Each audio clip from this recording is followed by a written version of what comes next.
sige, pagbenta nyo na yun sa labas mga ano yan. At huwag nyo ikalat dyan sa pamamahay. Ilalabas ko na po yung isang kahon nito.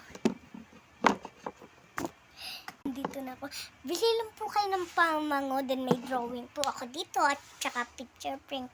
Yan po, pamango po, pamango. Chocolate po, chocolate. Marami po dyan iba't ibang uri ng chocolate.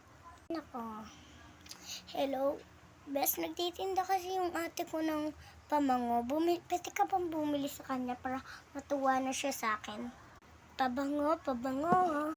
Bes, nakalimutan mo na ba yung ginawa sa akin ng ate mo?